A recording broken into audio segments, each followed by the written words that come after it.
So, hi Venkatesan, welcome to GHRC Know Your Member Talk Show. Guys, today we have Venkatesan, a seasonable strategic HR and leadership consultant. We are absolutely thrilled to have you to join us. Once again, a warm welcome to you, Venkatesan. Thank you, Srinidhi. Thanks a lot. Precious mine. Okay. So, with over 20 years of experience, you have worked across global markets, helping businesses scale through leadership development, HR transformation, and culture revamp. Your expertise spans India, North America, UAE, and Southeast Asia. So, my first question for you is what inspired you to pursue HR consulting, and how has your journey shaped your approach today? My journey, right? It, my journey actually did not start in the boardrooms or through the air-conditioned, corporate environment. It started in the corridors of Indian Railways, different platforms, different stations. My career started with Indian Railways. I was in Indian Railways and now the South Central zone of Indian Railways for close to 8 years. So worked in different stations, waited in different platforms, and from there I got to learn people, got to deal with people from different facets at the grassroots levels. So one thing, what amazed me was, irrespective of which facet the individual comes from, right? A person could be a business guy, they could be students, they could be, employees, or they could be, day laborers who commute through trains. So one thing that is pretty common among them is how do they grow and scale to the next level. That was one which was common. It's just not about their living, it's about the future, right? So understanding the psyche of people, mentality, and you know, the curiosity to learn more actually forced me to do my masters, do Okay. my MBA, and then my corporate career started. In my corporate career, I've worked across different industries. I started off in corporate career with GMR, you know, uh, building their team for their greenfield airport in Hyderabad, and then moved to IT services, then ID consulting, then product development, fintech, GCC, and edutech, and got into consulting.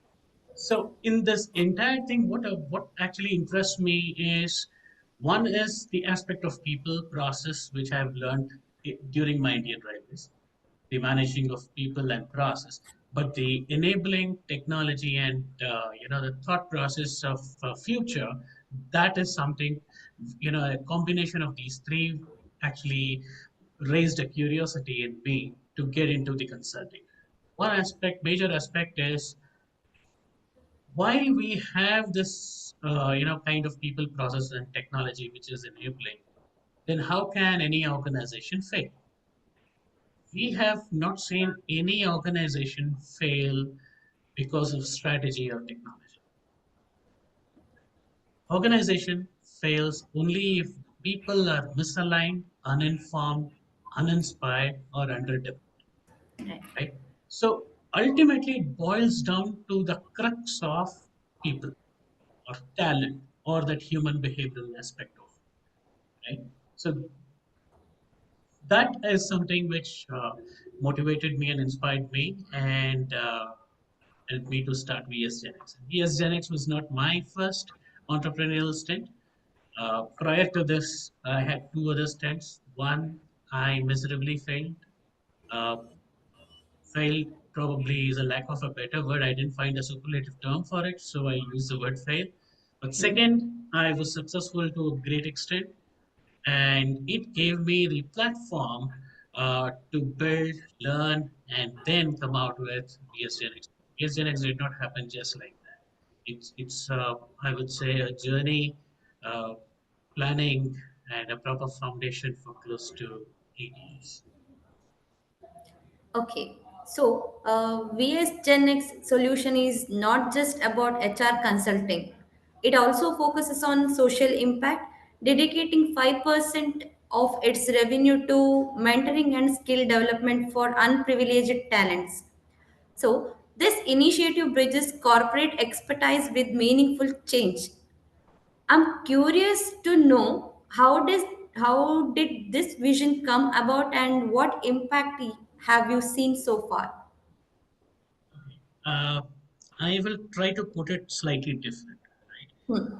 It's not I would say social impact or something. I'm not aware of that. So it is personal for me.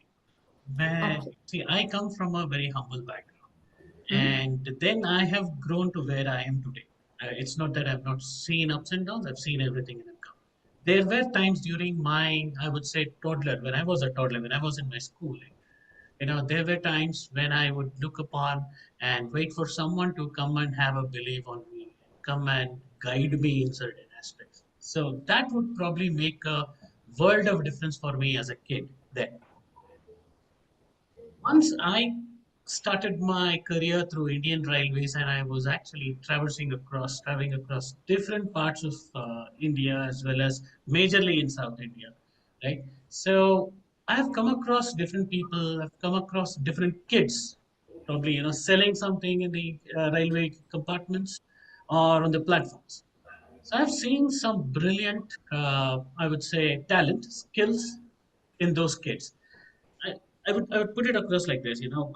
Last October, I and my family, before we were about to start year's Gen X, because it was finalized that I'm going to start again. So October, we thought of traveling to our Kuladaivam place, which is near in Tamil Nadu, near Kumbakonam, Swamimalai. So we were actually driving from Hyderabad, and once I crossed Tiruvannamalai, there is a small village, okay, and I don't even know the name of that village. That's on a highway which is under construction. I saw a 9-year-old kid. Probably she'll not be more than 9 years for sure.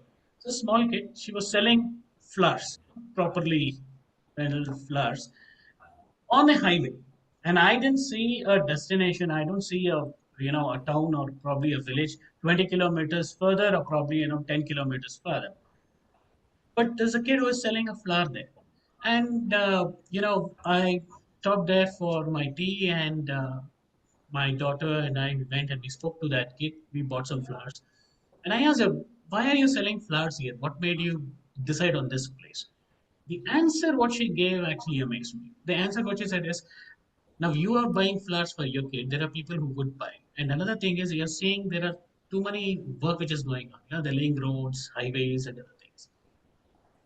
And all these people, they are not from Tamil Nadu. They have come from some other place and they are working there as laborers. So they have actually put across a small, makeshift kind of a, small place to live. They have put their huts and they are staying there. But daytime they work here and nights they do that. And they have a makeshift temple for them. So all those people, they buy flowers to go and give it to the temple there at the temple. So she comes with her brother there, who is an auto driver, who drives between one village to other, and where she's standing in between. He drops her there. She sells, and the return, his brother would pick her up at home. Now, expecting this kind of a clarity and an answer from a 9-year-old kid was something beyond my imagination. This coincided with what Mr. Nathan told me during one of his podcasts. I used to do podcast. 4 years back, I did a podcast and I spoke to around 30 odd people. I'll come there. In podcast, I spoke to Nathan, and it was a 1.5 hour podcast. So where he spoke about his experience while he was driving from Hyderabad to Bangalore and what he noticed about a kid, replacing a tire for a bicycle or a scooter, I don't remember, but for a two-wheeler near Kurnool. Now, if you imagine these two examples, right, we get to see a lot of talent which are probably, which goes unnoticed. But if these kids, if we are able to empower them through education, then we are not just making a difference to ourselves, but we are making a difference to an entire generation. So that is the exact reason why that became a purpose for VS Gen X. In fact, VS Gen X has formed because of that. Our scorecard and our progress will be only measured on that aspect. It's not about that 5%. They we have coined it as 5%. We don't know. It can go up or it can come down. We don't know how it is going to be depending on how we scale. But that is the purpose and that is how we will be. And I come from an professionally coming from an HR background and an OD background. That purpose of enabling underprivileged talent will be happening through this aspect. The tool will be VSGenX. So it's not a CSR. For me, it's personal. Okay. So, unlike traditional HR firms, we at GenX Solution integrates leadership coaching, cultural transformation, and HR automation to help companies scale efficiency. Your approach emphasizes long-term sustainability over quick fixes. I would like to understand what make your approach to HR consulting to stand out. Okay, I would like to answer it. It's not about standing out, but what is the requirement at this juncture? Right? Now we are talking about technology being changing every now and then, and it's growing at a very massive rate. So we see a lot of industries coming in, going in, new industries coming in, and probably ruling over the entire economy globally, right? So one approach, what we have noticed in the market when I was heading HR and when I was working in corporate, is whenever we seek for an consulting advice from specifically from people aspect of it, we get an off-the-shelf frameworks, right? Now, if I have to give an example, right? If any organization they're looking at probably coming out with a proper organization structure and compensation structure, right? The model is either you go with a factor analysis or point factor, or you get with a ranking methodology. Now, this is a framework. This is a framework which anyone, you go with Mercer's, you go with, Tower Watson, or you go with anyone. These are the model that they come and they say. Imagine an organization which is not that mature. We talk about MSMs, we talk about startups, we talk about, mid-sized organizations, irrespective of which domain it is. It might not have that kind of a mature organization structure or the kind of a mature talent spread. Having said that, that they would want to grow and scale and succeed in their aspect of it, right? Now, for them, if I have to get an already available framework and fix it, it is like pegging a round into a square peg. It's not going to help. So our approach is very clear. We take the diagnostic approach and then prescribe a medicine. Okay, if a person is having an acid reflux, we are not going to give him a pan B or pantadine and say, okay, you take this and you will be fine. He will be fine for that moment, but the next day he will again have experienced that acid reflux. So if the challenge is to be countered, it should be conquered rather than countering that particular problem. Our approach is that. So we do not come with a off-the-shelf frameworks. We do a diagnostic approach, and our work actually sits in the intersection between leadership development, culture transformation, and HR automation. What we call is POS.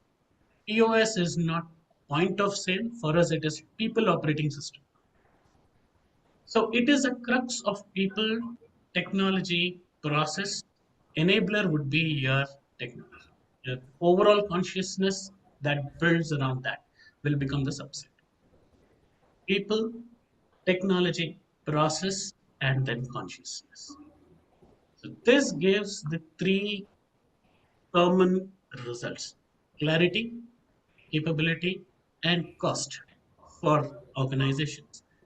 Clarity, capability, compensation for individuals. Overall, if you typically look at, that can be achieved through clarity, capability, consciousness. So that is the approach that we take. So our approach and framework would always be unique in that aspect. It will have a combination of diagnostic approach, looking at from the leadership traits, values, core values, vision of the organization, alignment between business and people strategy, and then we come and give the solution for them, which would prove them it is scalable as well as it helps them in growing to the next level. That's the approach. So if we have to call what stands out, this is what stands Okay. So, experiential learning is key differentiator in your leadership program. Incorporate theater-based coaching to enhance emotional intelligence, resilience, and people-centric leadership. I would love to know, how does this unique method enhance leadership capabilities? out. See, this is our flagship program, theater-based leadership. Now, let me just give you a background to it. Hope I have a bit of time, so I might take a bit of time here to respond to this. So, around 2018 to 2021, these 3 4 years, 3 years I would say, approximately, I would have interacted with around 50 odd people who are legends in their own fields across the globe, as a podcast. Okay. So I spoke to a person by name Oni Anyado, who comes from, he's from UK. He was during his, teenage, he was into some wrongdoings and he was in a prison. Then came out, studied, completed his education, did his masters. Today he's one of the renowned leadership coaches in UK. There's another person who comes from a belief aspect of it. Her name is Sharon Gill from the US. She comes from a legal and attorney background, and her belief in terms of a specific ethos, believing a specific ethos, and how does translates into purposeful leadership. Her aspect is different. Now, I spoke to Nathan, as I said, his journey itself, how mathematics genius who wanted to also explore athletics and, sprinting and running. So it became a globally renowned HR professional and a leader today. His journey itself is an inspiration. And Mr. Raja Krishnamurti, who was my mentor coach, and I would call him my guru, with 35 years of his experience, not just as a leadership coach or an OD specialist, also coming from acting and a theater background, who has acted in numerous movies and directed numerous movies. So all the inputs from these podcasts have become a big learning and a foundation for our this program. And theater and art is not something new in our Eastern civilization, specifically in Indian tradition. You're from Bangalore, right? So you should be knowing Yachagana in Karnataka. Yeah, Yeah, like I'm from. Burrakatha. Okay. So Yakshagana in Karnataka or Tiruputtu Hmm. in Tamil Nadu and Burrakatha in Andhra and Telangana. Now, these all are art where they try to share a story and try to build the consciousness and the right ethos for people who are listening to it. That became a base. And also, if you talk about World War II, Nazis, they used theater and drama, theater and movies as a base to change the mindset of numerous people, which resulted in such a horrendous manner. So if theater can help in that way, why can't that be explored in building the consciousness and building the right traits and right leadership in the corporate? So that is the approach. And I got influenced by, as I said, my guru Raja Krishnamurti, and there's Mr. Nigel Frank from UK, and a couple of other people who have used art. I tried to amalgamate this and then come out with and try this model. It really worked wonders because here the individual who participant is not going to just learn the framework or theory or through PowerPoint presentation. He's going to live that situation. He is going to enact in that situation. So when an individual is able to experience and live in that situation, he will be able to relate to it and imbibe that trait or a quality what he is learning, and he'll never forget in his life. Just to give you an example, right? So one of our client, they have presence in Bomasandra in Bangalore. They are into aerospace. Fantastic team, beautiful leadership team, excellent talent, but they were bleeding with retention. With retention, they were not able to retain people. So they approached us to some reference, and they wanted us to actually give them a solution to retain, to address the situation and help them control the attrition. Then we said, okay, we went, we saw it's fantastic the kind of technology that they use, the kind of talent that they have. They come from top-notch universities, excellent brainy guys. Why are they losing talent? Then, when we did a diagnostic approach, we identified it's not about the situations or something. It's about they were not able to build the trust among the people who are coming in. So how do you build that trust? Now it is not, it's nothing to do with retention or technology. Now it is something to do with psychology and behavior. It's about the culture there. So we conducted a culture lab there. We set up a culture lab and we helped them out. In 4 months, we saw the result. And one such program, one of the senior leaders in that organization had to perform, and his role was a junior analyst. His boss was a person who is scared to speak to his boss, but he will be very aggressive with his team members. You understand? If you typically put it to the grid, he is, one in one aspect, and other aspect is completely, he's pretty aggressive. When his approach is micromanaging, his thought was if I micromanage and if I push and if I follow up, I'm going to support my team members being able to focus with their deliverables. So his approach was he thought it is going to help. But the moment he experienced that, that's when he understood it is not helping them out. Actually, he was breathing over the neck. So now this I cannot teach a person through a framework or through a presentation. But if the individual is experiencing it, then he will be able to relate to it and understand. Now, what happened at the end of that session? He came out and openly he admitted, I thought my approach is helping my team members, but just now I understood I was actually breathing over them and frustrating them. I'm very sorry, friends. I'll never do this again. I understood what's the mistake. Now imagine a person who can say that as a senior leader. He is not a 10 years or a 15 years. I'm talking about a pretty senior guy who comes and says this on the platform. Now that is called as realization. Unless we experience and we get that realization, we will not change.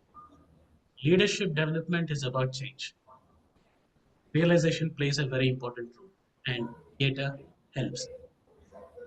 That's why it's a flagship program for us. Okay.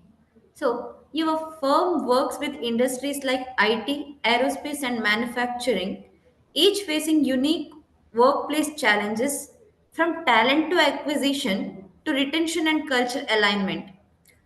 Can you tell us what are the common challenges business faces today and how do you help to solve it?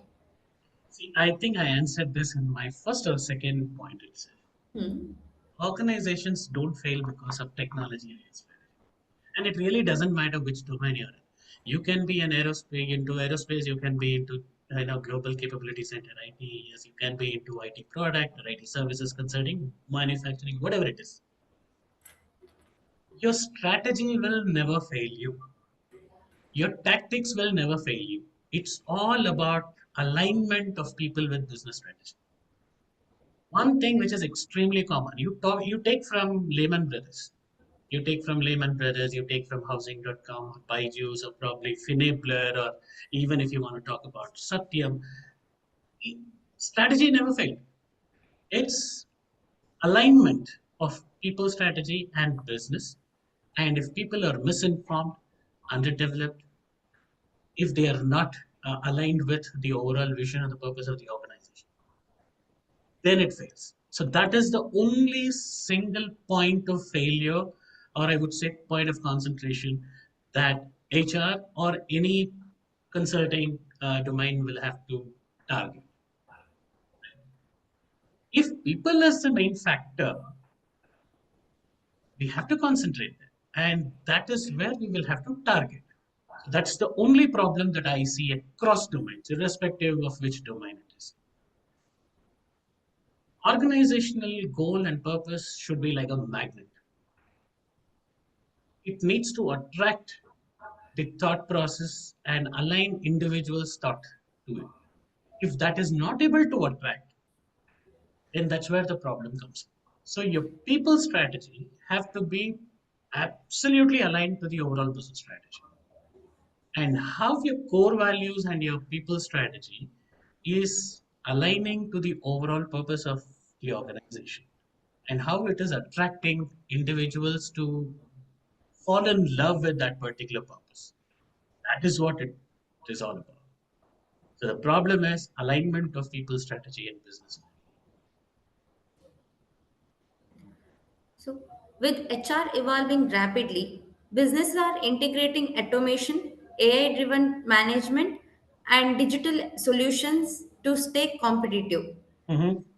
I'm interested in hearing how do you see HR transformation evolving and how is VS Gen X adapting? See, it's a good question. See, as I was talking to you about the process of people, process, technology, typically look at technology is an enabler. It supports and enables all the processes and all the tactics to grow and scale further. Be it artificial intelligence, be it predictive analytics, be it the digitization or automation. Everything will help in enhancing and growing a particular process or a particular industry, overall the economy perspective. But it can never ever replace human. I cannot do a Python coding and somehow compile it in Srinidhi's brain and make her trust me irrespective of the timeline. Trust cannot be automated. Culture cannot be coded, right? And these two are related to consciousness and awareness. So the moment this comes in, it is human, right? So what we as Gen X does is we actually, how do I say, encourage companies to go digital in a much responsible manner. We call it as digitally human scenario. Digitization can automate a process. Digitization can help you grow a business. Digitization can help you streamline a particular thing, making it more efficient or making it more productive. But digitization or automation can never ever enhance your culture or build the required trust. I was talking to you about an example of that Bomasandra aerospace company which we supported, right? What was not there in that organization? People from top-notch industries, extremely, superb, highly market-renowned processes and practices, benchmarking systems, tools, and they had all the automations what you talk about. But they were not able to retain people. Why? Because problem they had was, which we had to address, was on the trust factor. That cannot be automated. So there has to be a human interaction. There has to be that warmth. There has to be that, how do I say, the pat on the back, or probably, that thing which encourages people, which recognizes people, and which actually, I would say, empathizes with individuals. Now, these things can never be automated. Can I code an empathy and compile in anyone's mind? I can't, right? At least today I can't. And I'm very positive it can never be done. Self awareness, it can't be coded.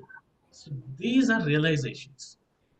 But how do we actually utilize and make use of the new technology, the digital fields, artificial intelligence, in enhance not just our growth or our current status, but the societal status and the organizational status from one growth to the next growth is what our approach should.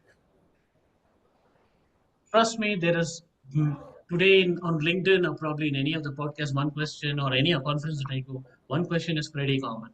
Will AI replace human? My answer is very clear. No, it will never replace human. It can probably enable a human, or it should enable a human. As a human, if I'm not going to enhance myself on these new age technologies, how to use AI, then I might not be relevant. That does not mean it is replacing me.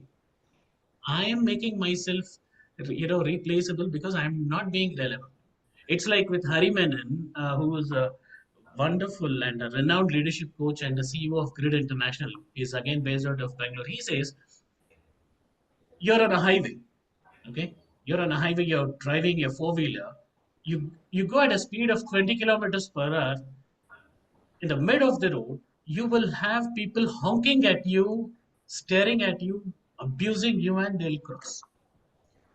If you are at 40, the same thing happens. But the speed they are going it as 100. You should be, if you have to be relevant, you should be at least at a speed of 80. If you're going at a 40 or a 20 kilometer per hour speed, all the vehicles are going to ensure that you move out of that particular highway itself.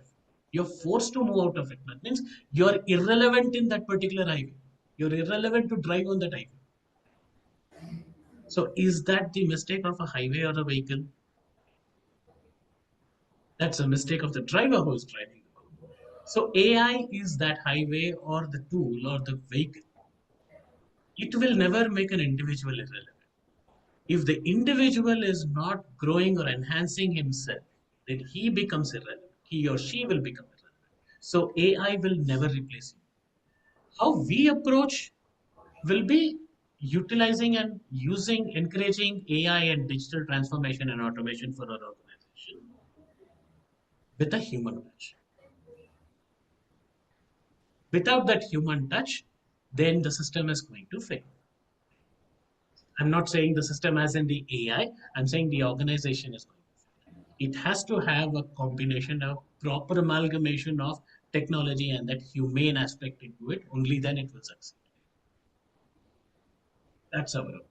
So we call it digitally human. Okay, I'm done with my question. Is there anything else you would like to share that I might have missed? Well, not much. I think you've covered almost everything. One quick thing which I want to share is mm, you asked me my second question in terms of my purpose and you put it separately. I would say every individual or every organization will have to approach their growth and their scalability considering a particular cause. Like there is a saying, Sanskrit saying, okay, bro, I've just made a note because that saying is so complicated. I didn't want to pronounce it incorrectly. So I put it. It says, Vriksha Falanti na Swarthaye. What it basically means is a tree will bear a fruit not for its self consumption, it is for others. It is for others to consume. Now, I think HR as a profession, I'm not even talking about a function or a department. I'm saying HR as a function is like that. It is the root which actually nourishes the culture of the organization, which gives that kind of a comfort and make people feel secured in tough times in the organization. And it is that booster which helps the organization move to the next level and grow.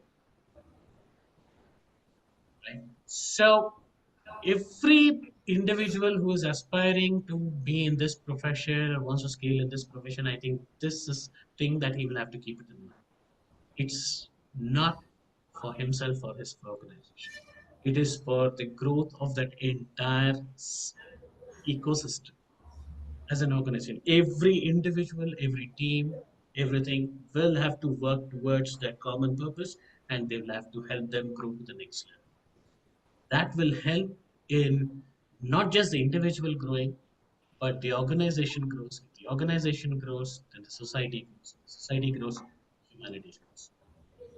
It's a clear thing. So HR is like a tree with strong roots which bear fruits not for self consumption. So that's where I probably leave it as my finishing. Thank you. Yeah, thank you so much, Venkatesan, for sharing your inspiring journey and impactful work at VX GenX Solution. Your blend of strategy, HR, social impact, and experiential learning offers a future ready approach to leadership. We are proud to have you as a part of GHRC community. Thank you so much. Thank you. Appreciate it. Thank you.